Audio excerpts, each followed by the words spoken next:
కాలక్రమంలో మీరు ఎన్ని ప్రదర్శనలు ఇవ్వడానికి వేదికైన పరిస్థితులు ఏమైనా ఉన్నాయి సార్? అంటే దశలా మీరు అలా విదేశాలకు కూడా వెళ్ళారు, అక్కడ ప్రదర్శనలు ఇచ్చారు.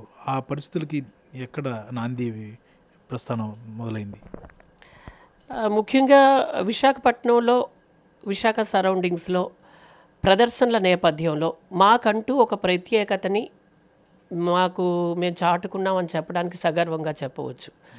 ఎందుకంటే ఇస్కాన్ ఉత్సవాల కృష్ణాష్టమి ఉత్సవాల్లో కానీ వాటిలో కానీ అతి చిన్న వయసులోనే ఆల్మోస్ట్ 20-25 ఇయర్స్ మధ్యలోనే నేను నట్వాంగం వేస్తూ, అంటే మాకు అప్పుడంతా లైవ్ ప్రోగ్రామ్స్ ఎక్కువ కదా న్యాచురల్గా, వీణా, వైలిన్, మృదంగం అందరినీ ఆర్కెస్ట్రాతోటే కృష్ణలీలామృతం 1 and 2 బ్యాలెస్, నా ఓన్ బ్యాలెస్ నేనే మ్యూజిక్ చేసి చేయటం జరిగింది.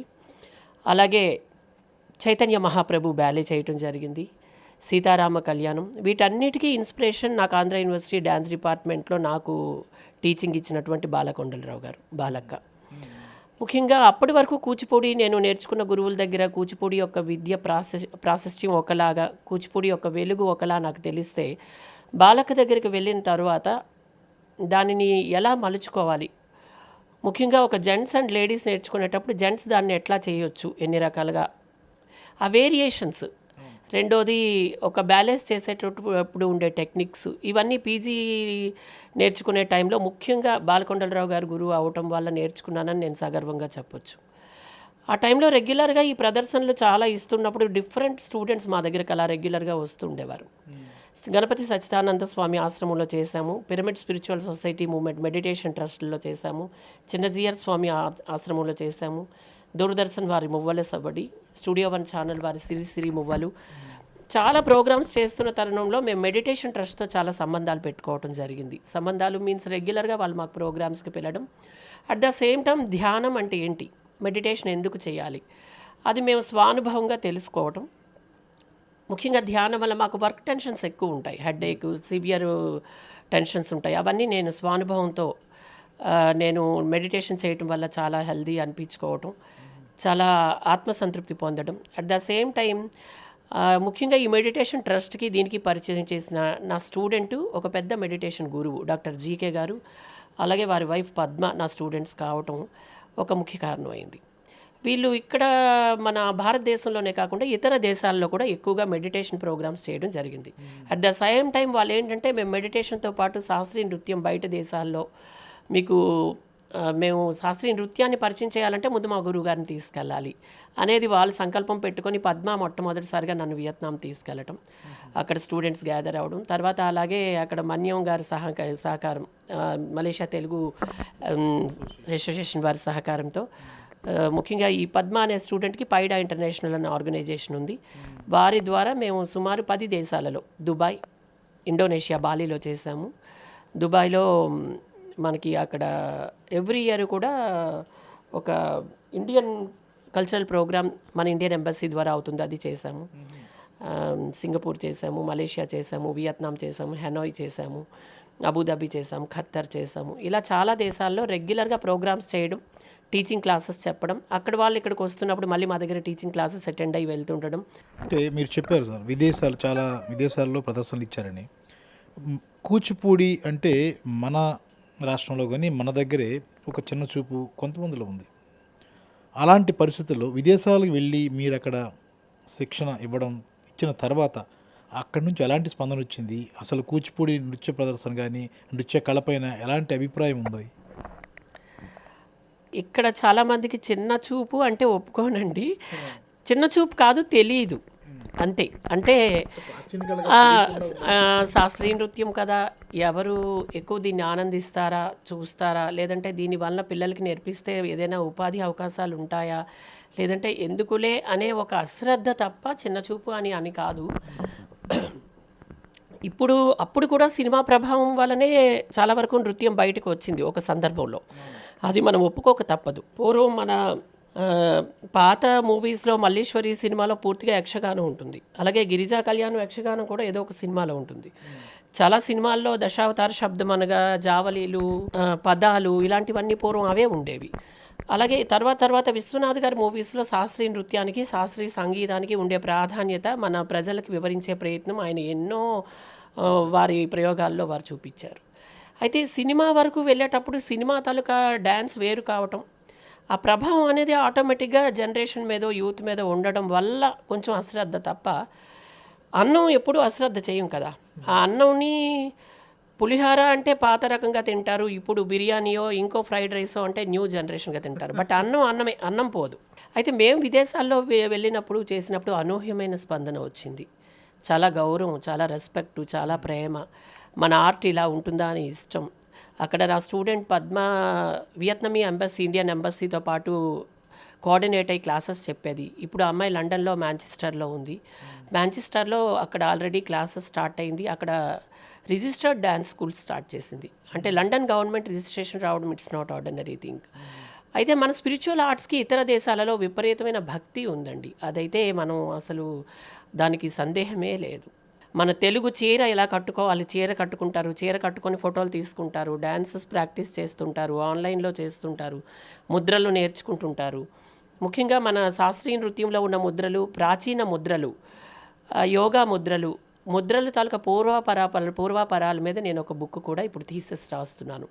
ముద్రా యోగా ఓన్లీ యోగా అంటే యోగాసనాలు వేసేది కాదు.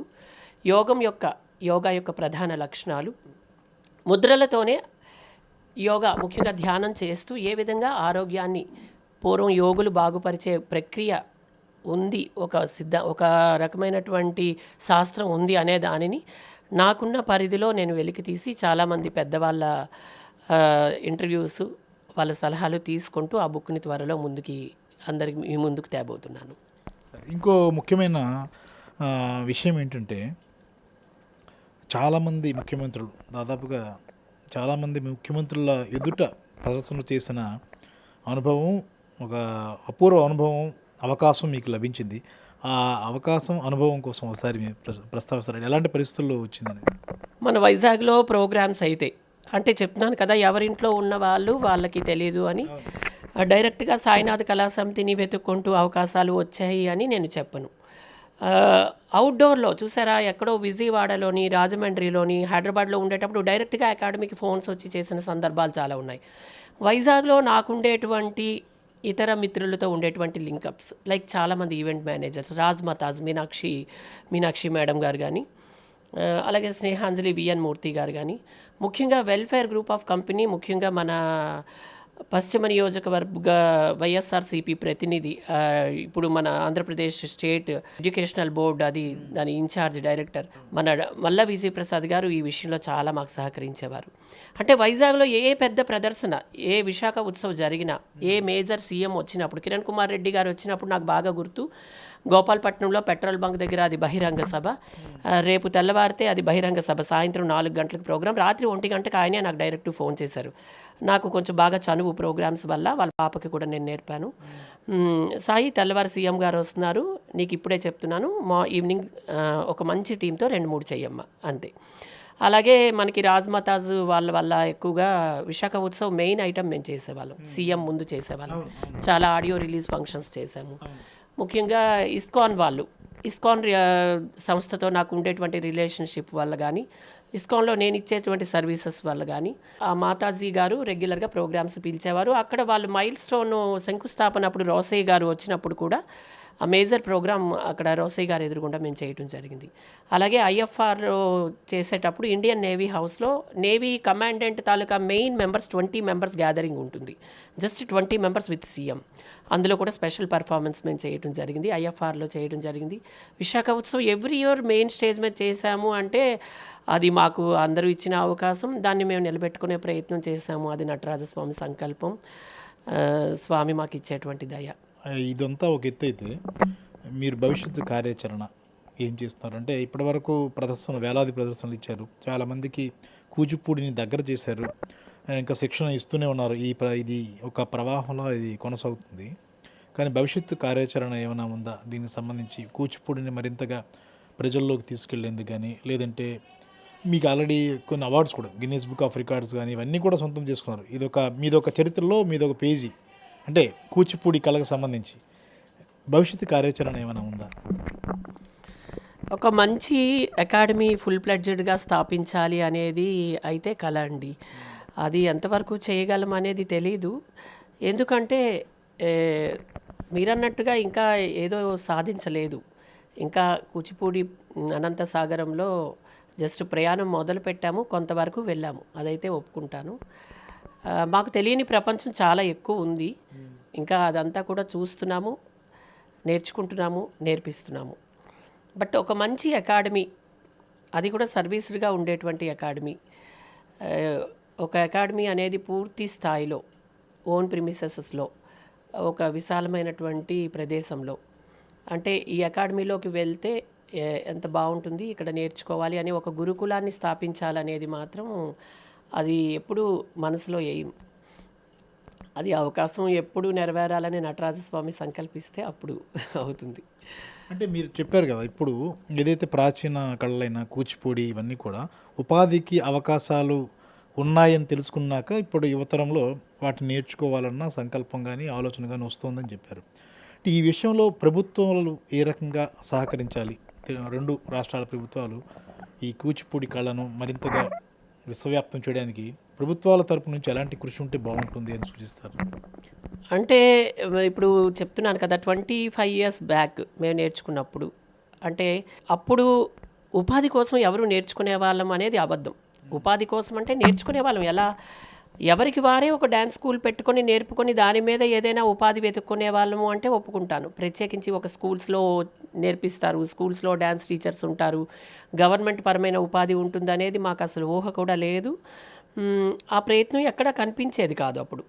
కాకపోతే ఇన్ గ్రాడ్యువల్ ఏంటంటే డిప్లొమా అనే కోర్సెస్, సర్టిఫికెట్ కోర్సెస్ బాగా ఎలివేట్ అవ్వటము, తర్వాత పీజీ స్థాయి విద్య ఉండడము, తర్వాత ముఖ్యంగా ఫస్ట్లో చాలా ప్రైవేట్ స్కూల్స్, లైక్ ఇప్పుడు మేము మొట్టమొదట శివశివాని స్కూల్, అదేవిధంగా central government schools, NSTL school, Annamma school, Annamma secondary school లాంటి పెద్ద పెద్ద స్కూల్స్లోని, కేవీ స్కూల్స్లో టీచింగ్ క్లాసెస్ చెప్పిన తర్వాత ఒక ధైర్యం వచ్చింది. అంటే చాలా ప్రైవేట్ స్కూల్స్లో టెంపరీగా అయినా డ్యాన్స్ టీచర్స్ బతకొచ్చు, క్లాసెస్ చెప్తూ వాళ్ళు జీవనాన్ని కొనసాగించుకోవచ్చు అని.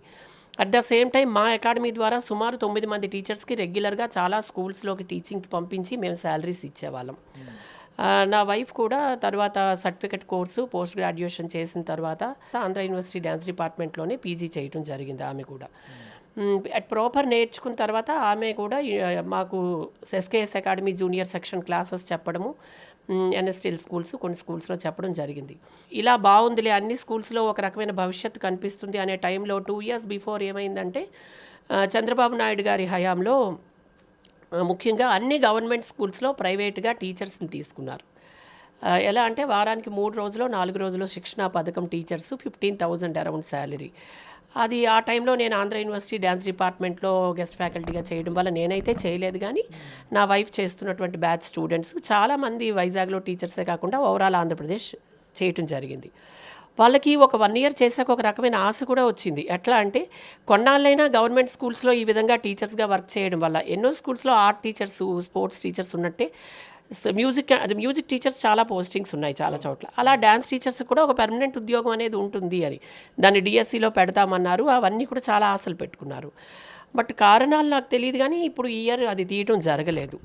బట్ ముఖ్యంగా జగన్ గారికి మన ప్రభుత్వం, వైఎస్ఆర్ ప్రభుత్వం ఎంతోమందికి మంచి పథకాలు ఇస్తుంది. ఆయన యువ నాయకులు, నిజంగా ఆయనకి సలహా ఇచ్చే శక్తి మనకు ఎవరికీ లేదు. ఎందుకంటే ఆయన వెరీ డైనమిక్ సీఎం, ఇప్పుడున్న సీఎం గారు. వారు కానీ ఇప్పటికీ కళాకారులు ముఖ్యంగా కరోనా వచ్చి చాలా ఇబ్బంది పడి ఏమీ లేవు. ఇలా గవర్నమెంట్ స్కూల్స్లో పూర్తి స్థాయిలో ముఖ్యంగా మన ఆంధ్రప్రదేశ్ శాస్త్రీయ నృత్యం ఉండేటువంటి కూచిపూడి నాట్య కళాకారులకు ఆ విధంగా క్లాసికల్ డ్యాన్స్ అనేదే ఒక వరం. శాస్త్రీయ నృత్యం, శాస్త్రీయ సంగీతానికి ఒక చక్కని ఉపాధి అనేది మన తెలుగు రాష్ట్రాలు, 2 రాష్ట్రాల్లో కూడా సీఎంలు వారు పెద్ద మనసుతో ఆ విద్యకున్న గొప్పతనాన్ని, విద్య నేర్చుకుంటున్న కళాకారుల యొక్క పరిస్థితుల్ని, కళను నిలబెట్టే ప్రయత్నంలో ఉపాధి ఇస్తే బాగుంటుంది. ఏదైనా చక్కటి ఉపాధి కల్పిస్తే తరతరాలుగా ఈ కళ అంతరించిపోకుండా ముందు తరాలకి ఇంకా అందజేసే ప్రయత్నంలో వారు ఒక మంచి మార్గం చూపించిన వాళ్ళు అవుతారని నా విజ్ఞప్తి. విన్నారు కదా, ఇది డాక్టర్ అరుణ్ సాయి కుమార్ గారి అభిమతం. ఏదైతే ప్రాచీన కూచిపూడి కళను మరింత విస్తృతం చేయడానికి, విశ్వవ్యాప్తం చేయడానికి ఇరు రాష్ట్రాల్లో కూడా ప్రత్యేకమైన తరగతులు నిర్వహించే విధంగా ఇరు రాష్ట్రాల ముఖ్యమంత్రులు చర్యలు తీసుకుంటే మంచిదన్న అభిప్రాయాన్ని ఆయన వ్యక్తం చేస్తున్నారు. ముఖ్యంగా ఈ కూచిపూడి అనేది ఆంధ్రప్రదేశ్లో పుట్టిన కళది. దీన్ని మరింత విశ్వవ్యాప్తం చేయడం ద్వారా అటు శారీరక, మానసిక ఆరోగ్యాన్ని పెంచుకోవడానికి అవకాశం ఉంటుంది. ఈ మధ్య కాలంలోనే యోగా పట్ల చాలామందిలో అభిరుచి, ఆలోచన పెరుగుతున్న నేపథ్యంలో ఖచ్చితంగా నృత్యం అనేది, ముఖ్యంగా మన కూచిపూడి నృత్యం అనేది ప్రతి ఒక్కరిలోనూ మేధో సంపత్తి పెరగడానికి, ముఖ్యంగా మానసిక ఉల్లాసానికి, అలాగే శారీరక దృఢత్వానికి కూడా ఇది కారణమవుతుంది. దీనివల్ల ఇతర కళల పట్ల అభిరుచి కూడా పెరిగే అవకాశం ఉంటుంది. కాబట్టి తన అనుభవంతో వేలాది మంది శిక్షణ ఇస్తూ, అలాగే వేలాది ప్రదర్శనలు ఇచ్చిన సాయి కుమార్ గారు ఒక స్పష్టమైన సూచన అయితే చేస్తున్నారు. దీన్ని ప్రభుత్వాలు కూడా మంచి మనసుతో స్వీకరించాలని కోరుకుందాం. ఇది ఇవాల్టి ఫేస్ టు ఫేస్. మరో ఫేస్ టు ఫేస్తో మళ్ళీ కలుద్దాం.